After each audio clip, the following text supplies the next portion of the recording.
After World War I, the United States enforced Prohibition. The protagonist, Joe, is a war veteran who has seen through the hypocrisy of the government. Despite being the son of a high-ranking inspector, he leads a gang of brothers into brawls and shady dealings. One day they target a high-stakes card game at a local club and plan a robbery. Their insider in the game is a blonde beauty named Emma, who happens to be the lover of the Irish mob boss, Albert. When Albert finds out that Joe robbed his club, he personally approaches Joe in a bar, trying to recruit him into his gang to fight against their Italian rivals. Joe doesn't want to get involved in the mob war, but Emma isn't just Albert's girlfriend, she's also Joe's lover. If Albert were to discover their affair, both of them would be dead. The two often sneak around when Albert isn't around. One day, Joe and Emma are having dinner in a restaurant when they run into Joe's father, Thomas. His father is the chief inspector of the local police. Knowing that his son makes a living from crime, Thomas understands that Joe and Emma's relationship began in a world of sin.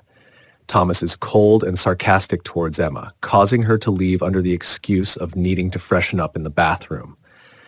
After they leave the restaurant, Emma is furious about Thomas's insults, but Joe consoles her, telling her not to take the words to heart.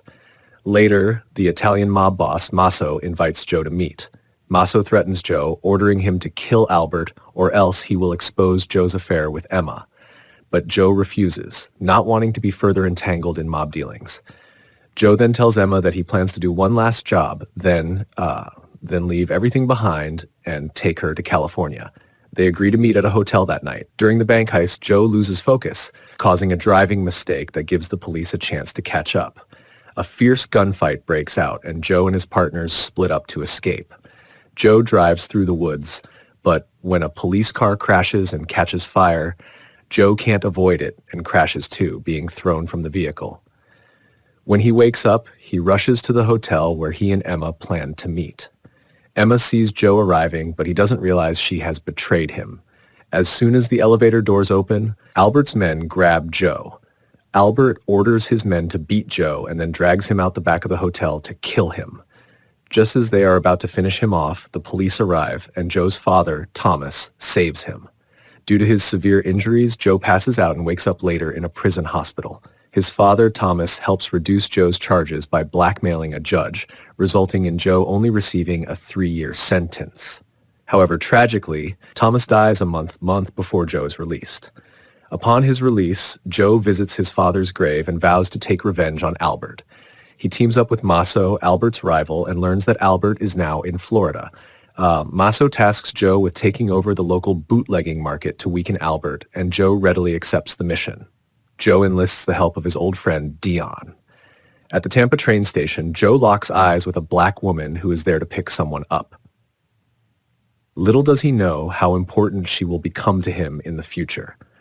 Joe and Dion take over a rum distillery whose previous owner was killed in a gang fight. However, problems arise during the delivery of goods. Dion and Joe track down their supplier, Gary, who reveals that the route has been taken over by Cuban gangsters, Suarez and his sister. They confront the siblings at their Central Avenue club and demand that they stop supplying Albert in exchange for a higher price and police protection. The Cuban siblings, intrigued by Joe's offer, agree. The next day, the local sheriff meets with Joe and Dion.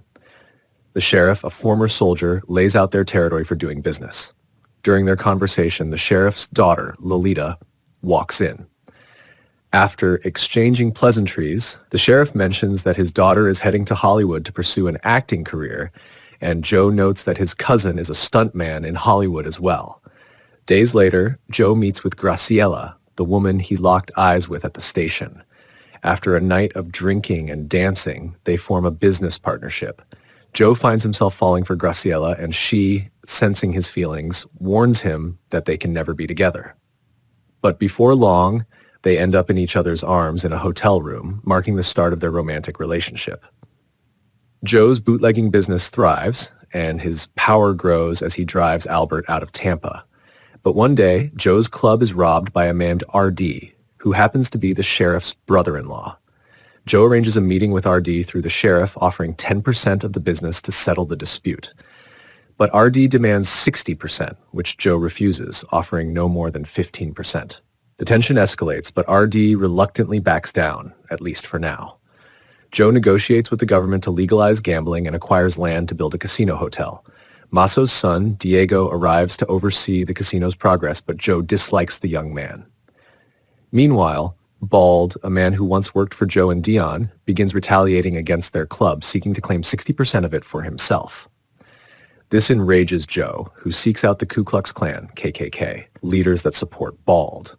During a tense meeting with the Grand Wizard of the KKK, Dion shoots the man after he insults them.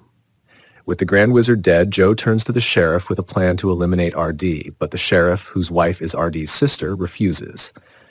Joe then reveals that Lolita, the sheriff's daughter, has been trapped in a drug-fueled life in Los Angeles, controlled by local gangs. Joe shows the sheriff a photo of his daughter, and the sheriff, devastated, asks for her location. Joe agrees to help in exchange for setting up RD.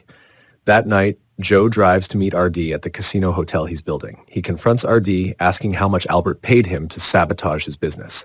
RD sneers, saying he wants to destroy Joe not just for money, but because Joe's girlfriend is a black Cuban and his friends are Italians. Enraged by RD's racism and taunts, Joe shoots him multiple times. Dion and his men, who were hiding nearby, rush out and kill the rest of RD's crew. Joe is wounded in the crossfire but survives. Later, KKK members attempt to attack Joe at the hospital, but his men guard the place. Dion ambushes and kills the KKK members as they return home. The sheriff, overwhelmed by the guilt of his daughter's situation, divorces his wife and rescues Lolita, who becomes reclusive and self-punishing. She later emerges wearing only white clothes, preaching against the dangers of gambling in churches, angering Joe's backers. Masso pressures Joe to silence Lolita, but Joe cannot bring himself to harm her. This frustrates Dion, as the lack of funds for the casino weakens their position. Joe's failure leads to disappointment from Masso. Months later, Joe runs into Lolita at a cafe. She asks why her father now despises Joe, who used to be his favorite. Joe confesses to having used her photos to blackmail her father. Heartbroken, Lolita later takes her own life. One day, Joe notices a photograph on the wall of his club recently taken showing Emma, Albert's old lover. Realizing Emma is alive, Joe prepares for a final showdown. He sends his wife to Miami, promising to join her after settling matters. Joe and Dion meet with Masso, who gives Joe two choices, either hand over Tampa to Diego or die. Joe begrudgingly agrees, but at that moment, Albert bursts in with a machine gun. Albert and Masso had secretly allied to kill Joe. To buy time, Joe shows Albert a recent photo of Emma, alive and well, which shocks Albert. Meanwhile, Joe's men storm the hotel through underground tunnels. In the chaos, Joe kills Albert by shooting through a wall. Masso, believing the area is secure, relaxes, only to find Joe standing behind him. Without hesitation, Joe kills his former boss. With everything settled, Joe retires, leaving Dion in charge. He reunites with his wife in Miami and leaves the mob life behind. Years later, Joe runs into Emma again. She tells him she killed the driver sent to execute her and found her own freedom. Joe asks if she ever truly loved him. Emma replies that while they shared some beautiful moments, they were never the heroes of a fairy tale romance. Joe finally comes to terms with his past. Joe and his wife open a shelter for homeless children, living a peaceful life. But one day, a gunman targets their home and Graciela dies protecting their child. Filled with guilt, Joe takes his son to the movies every Saturday. The script for his son's favorite film was written by Joe's cousin. Years later, Joe and his son walk along the beach. His son asks, "Where is heaven?" Joe replies calmly, "Heaven is right in front of you."